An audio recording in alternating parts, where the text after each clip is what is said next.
কি খেলা খেলেছ দয়াল রে দয়াল, তোমার খেলা চমৎকার,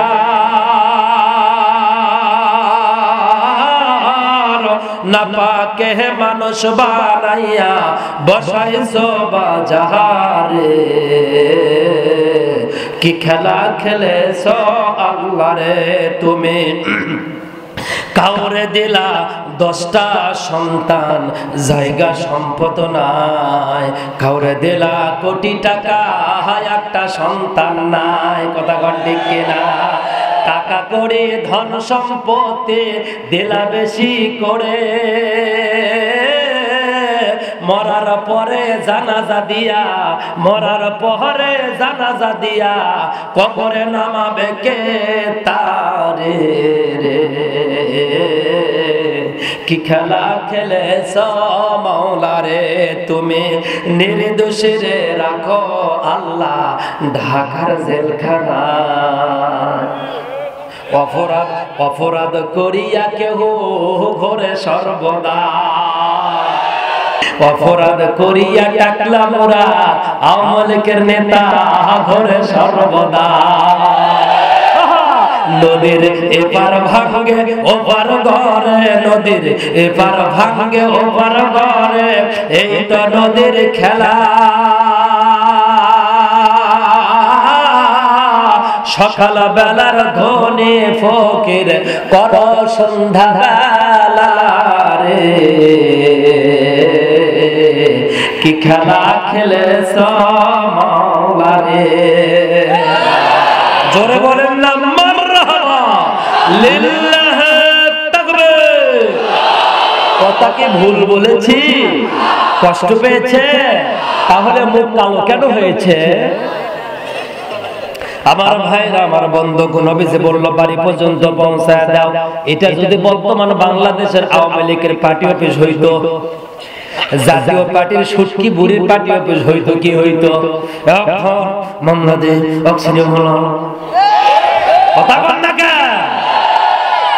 অর্থে আবার শুনে মানে অফিস করা লাগবি, সেই দল আমরা করি নাকি রে? কথা বল না কে? এ মাইক গেল ভাই, কথা বল।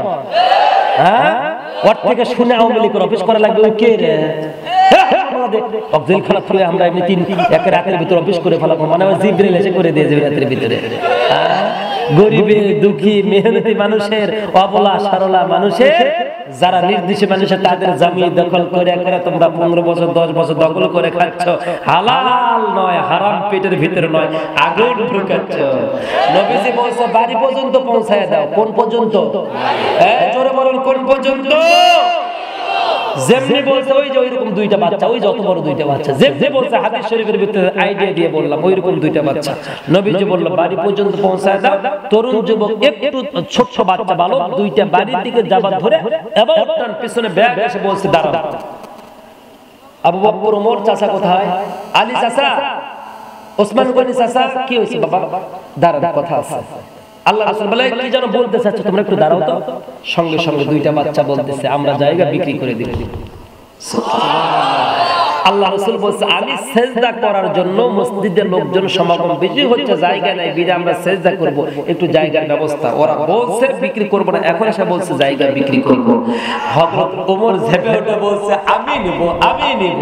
হযরত আবু বকর বলছে না না, আমার টাকা বেশি। ওসমান গনি বলছে আপনারা সব টাকা হিসাব করেন, আমার টাকা হিসাব করেন, রাসূল সাক্ষী বলুক।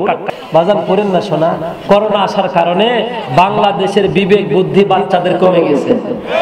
কথা বল ঠিক কিনা? সরকার বলেছিল করোনার কারণে মোবাইলের মাধ্যমে ক্লাস হবে, ক্লাসের চারানা কিছু উপকার হয়নি। চেয়ারম্যান সাহেব করোনার কারণে যা বাংলাদেশের হয়েছে উপকার, তরুণ আর তরুণী, যুবক আর যুবতী, বুড়া আর বুড়ির প্রেম আর ভালোবাসা দিয়া বাংলাদেশ সয়লাভ হয়ে গিয়েছে। কথা কও ঠিক কিনা?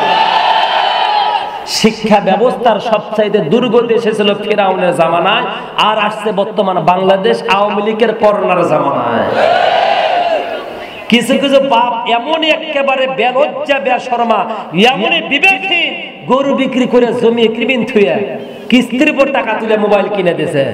মরিয়া দেখো বাটাম কেমনে তোমার ফাটায়, এ কথা বল না কে? গাইড কিনে দেয় না, এরপর আপনার প্রাইভেটের বিল দেয় না, মোবাইল কিনে দিছে স্ক্রিন টাচ, ওই মোবাইল দিয়ে ওই সারাক্ষণ খালি ফ্রি ফায়ার পাবজি,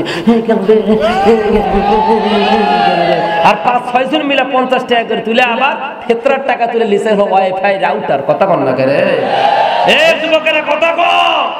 এক একটা যুবকের 13টা ফেসবুক আইডি, আর এক একটা যুবতী মেয়েদের ক্লাস 9 এ পড়ে, ওর 9টা করে সিম, মনে হয় বাংলাদেশ ব্যাংকের ম্যানেজার। এ আছে না? এ কারা কারা দেখে হাত তোলো তো। আরে সাসা হাত তুলেছে কি জন্য? কি এক বেকায়দার এলাকাতে আসলাম বারে। আমার ভাইয়ের এইদিকে তাকান, এই তরুণ যুবক বলছে আমরা জায়গা বিক্রি করব। সুবহানাল্লাহ। আল্লাহ রাসূলের সাহাবাদের লাফালাফি দেখে বলছে বসেন বসেন, বইসা যান, জায়গা কিনতে পারবেন না, আমরা এই জায়গা বিক্রি করব আমাদের আল্লাহর কাছে। সুবহানাল্লাহ সুবহানাল্লাহ। এই জায়গা বিক্রি করব।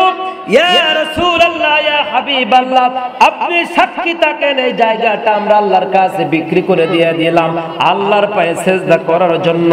এই জায়গা আমরা বিক্রি করলাম, তবে আমার মা আমার বাবা যে মারা গিয়েছে, কবরে গিয়েছে, ওরা যেন শান্তিতে থাকে, ওরা যেন সুখে থাকে, ওরা যেন জান্নাতে ঘুমায়, সেই জন্য আমরা এই 2 খণ্ড জায়গা আমার আল্লাহর কাছে বিক্রি করে দিলাম। বিনিময়ে আমরা হাসরের ময়দান আল্লাহর কাছ থেকে নিব। উচ্চ আওয়াজে বলুন না সুবহানাল্লাহ। আল্লাযীনা ইউনফিকুনা ফিস সাররাই ওয়াদ দাররাই ওয়াল কাযিমিনা গায়যা ওয়াল আফিনা আনিন নাস ওয়াল্লাহু ইউহিব্বুল মুহসিনিন।